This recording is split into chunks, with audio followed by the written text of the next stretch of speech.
નમસ્કાર મિત્રો, આજે 31મી માર્ચ 2026 નો દિવસ એક અત્યંત ગંભીર બાબત તરફ આપ સૌનું ધ્યાન દોરવું છે. 2-3 દિવસ પહેલા છાપામાં એવું છપાયું હતું કે પોલીસે જે ડ્રગ્સ પકડ્યું છે એ ડ્રગ્સ પકડ્યા પછી એનો મુદ્દામાલ જે છે એમાંથી 35% મુદ્દામાલ ગાયબ થઈ ગયો છે. એટલે કે અંદાજિત 25-30 હજાર કરોડ રૂપિયાનું ડ્રગ્સ એ ગાયબ થઈ ગયું પોલીસ સ્ટેશનમાંથી. અને પોલીસે જ્યારે તપાસનો કંટ્રોલર સીએજી દ્વારા જ્યારે તપાસ કરવામાં આવી ત્યારે પોલીસે એવો જવાબ આપ્યો કે ઉંદર ખાઈ ગયા છે ડ્રગ્સ. આ છાપામાં લખેલું છે કે 35% પકડાયેલું ડ્રગ્સ ગાયબ થઈ ગયું અને એને ઉંદર ખાઈ ગયા. પછી આજના છાપામાં બીજું આવ્યું છે કે પોલીસે જે અફીણ પકડ્યું હતું, અફીણ પોલીસ સ્ટેશનમાં ઓગળી ગયું. આજના છાપામાં જણાવ્યું છે. જ્યારે અફીણ નાશ કરવાનો પ્રશ્ન આવ્યો, અદાલતે હુકમ કર્યો કે પોલીસે જે કાંઈ અફીણ પકડ્યું છે એને અફીણને નાશ કરી દેવામાં આવે. ત્યારે પકડાયું હતું 38 કિલો અને નાશ કરવામાં આવ્યો માત્ર 2 કિલો. એટલે મોટા ભાગનો અફીણ જે છે એ હવામાં ઓગળી ગયું. અને એનાથી એવું બતાવવામાં આવે છે કે પોલીસ સ્ટેશનની અંદર મુદ્દામાલ જે છે એની ચોરી થઈ રહી છે, વેપાર થઈ રહ્યો છે, અથવા કંઈ પણ એવું થઈ રહ્યું છે કે જે શંકાસ્પદ છે. તો એનો અર્થ એ થયો કે પોલીસ સ્ટેશનોમાં હજારો લીટર દારૂ જે પકડાય છે એ દારૂ પણ પોલીસ વેચી નાખતા હશે, અફીણ પણ વેચી નાખે, ડ્રગ્સ વેચી નાખે. એટલે જ્યારે પકડાય 3 લેવલની ચોરી ચાલે છે. એક અફીણ કે દારૂ કે ડ્રગ્સ કે જે કઈ હોય એ પકડાય ત્યારે 100 કિલો હોય તો એને માત્ર 20 કિલો, 30 કિલો, 40 કિલો જ બતાવવાનું કાગળ ઉપર. એટલે પહેલી ચોરી તો આવી રીતે થઈ જાય છે. પછી માનો કે 50 કિલો જ કાગળ ઉપર બતાવ્યું 100 માંથી, તો એ 50 કિલો ડ્રગ્સનો જ્યારે નાશ કરવાનો આવે ત્યારે 50 માંથી 10 જ વધ્યું હોય છે. 40 કિલો ઉંદરો ખાઈ જાય છે અથવા પોલીસ વેચી નાખે છે.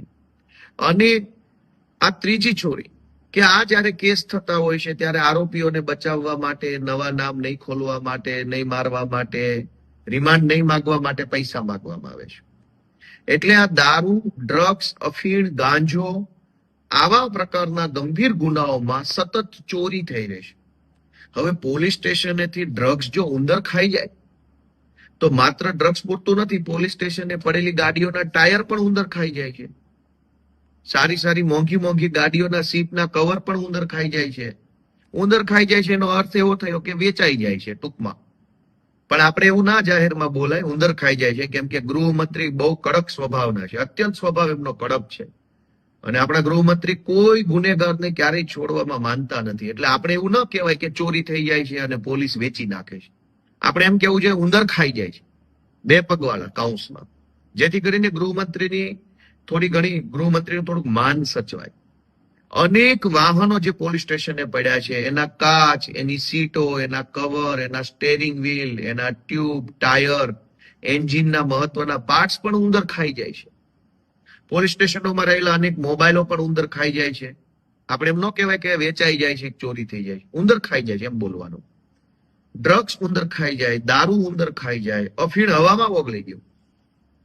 કોર્ટે એવું કીધું કે તમે જેટલું અફીણ પકડ્યું છે એટલા અફીણનો નાશ કરો, તો 29 કિલો અફીણ હવામાં ઓગળી ગયું, ઓછું થઈ ગયું. હવે આ બધી ઘટનાઓ બને છે તેમ છતાંય સરકાર જે છે એ તમાશો જોઈ રહી છે. હવે પોલીસ પોતે મુદ્દામાલનું ડ્રગ્સ વેચી નાખે, મુદ્દામાલનો અફીણ વેચે, મુદ્દામાલનો દારૂ વેચી નાખે, એનાથી ગંભીર ઘટના ગુજરાતમાં હોય શું? બુટલેગરો દારૂ વેચે એ તો ગંભીર બાબત છે, પણ બુટલેગરને દારૂ વેચતા પકડ્યો, એની પાસેથી જે જથ્થો આવ્યો એ સરકારે જમા લીધો ને જમા થયેલો જથ્થો વેચી નાખે તો કેટલી ગંભીર બાબત કહેવાય. અને કોઈ શરમ નથી. અને જ્યારથી આ ભાઈ ગૃહમંત્રી બન્યા છે, એકદમ હોશિયાર વ્યક્તિત્વ છે ખૂબ, ત્યારથી ગુજરાતની અંદર પોલીસ સ્ટેશનોની અંદર આ ધંધો ચાલુ થયો છે. એટલે ગુજરાતની જનતાને એક જ વિનંતી છે કે જાગૃત બનો. આ ગુજરાત કોઈ ભાજપ વાળાનું નથી, આપણું છે. જો પોલીસ જ ડ્રગ્સ અને દારૂ ને અફીણના ધંધામાં આવી રીતે સંડોવાયેલ હશે, ઉંદર ખાઈ ગયા 35% ડ્રગ્સ, કેવી રીતે ઉંદર ખાઈ જાય? અને ચલો ઉંદર ખાઈ ગયા, અફીણ હવામાં ઓગળી ગયું, તો આવી બેદરકારી કરનાર અધિકારી સામે સરકારે શું પગલા લીધા? ડ્રગ્સ જેવી સરકારી મુદ્દામાલની મહત્વની વસ્તુ એ સાચવીને મૂકવી જોઈએ, વ્યવસ્થિત પેકિંગ કરવું જોઈએ, એને કમ્પ્લેટ મૂકવું જોઈએ. એટલી સમજણ તો ગાંડા નહીં પડે. તો જે પોલીસ અધિકારીઓએ ડ્રગ્સની સાચવણી વ્યવસ્થિત નથી કરી સરકારી મુદ્દામાલની, એમની સામે સરકારે કેમ પગલા ન લીધા? ઉંદર ખાઈ ગયા છે એવા જવાબથી સંતોષ કેમ માની લીધો?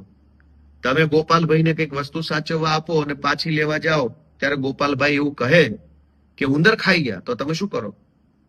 કે ઉંદર ખાઈ ગયા તો તારે ધ્યાન રાખવાનું હતું ને ભાઈ. ઉંદર ખાઈ જાય એમ થોડું ચાલે. હવે તમે મને 4 વ્હીલર વાપરવા આપો, મહિના પછી હું કહું કે 4 ટાયર ઉંદર ખાઈ ગયા છે, તો તમે શું કહો? કે ભાઈ તારે ધ્યાન રાખવાનું, ઉંદર ખાઈ જાય કે સિંહ ખાઈ જાય કે વાઘ ખાઈ જાય. પણ અહીંયા ઊંધો ખેલ છે. પોલીસ અધિકારીઓએ સરકારને એવો જવાબ આપ્યો કે સાહેબ ડ્રગ્સ ઉંદર ખાઈ ગયા છે, અફીણ હવામાં ઓગળી ગયું છે, દારૂ ગાયબ થઈ ગયો છે. તો સરકારે કીધું સારું, કઈ વાંધો નહીં ભાઈ, એવું થયું હોય તો હવે શું કરવાનું? તો દોસ્તો, અત્યંત ગંભીર બાબત છે કે ડ્રગ્સ દારૂ જેવી વસ્તુઓ પોલીસ સ્ટેશનમાંથી વેચાય છે, કાઉન્સમાં ઉંદર ખાઈ જાય છે. એ પ્રત્યે લોકો જાગૃત બને એટલી જ વિનંતી છે. રાજનીતિથી ઉપર ઉઠીને આ વિષયને વિચારો. ભાજપ, કોંગ્રેસ, આમ આદમી પાર્ટી વિષય નથી. વિષય એ છે કે પોલીસ પોતે આવા ધંધા કરશે તો ફરિયાદ ક્યાં જઈને કરશું આપણે? એટલે કોઈ પણ પાર્ટીમાં તમે માનતા હો, જરાક આત્માને જગાડીને એટલું પૂછો પોતાની જાતને કે પોલીસ સ્ટેશનોમાંથી ડ્રગ્સ, અફીણ, દારૂ બધું જ ગાયબ થઈ જાય, એ તો કેટલી વ્યાજબી વાત છે અને કેટલો ચિંતાનો વિષય.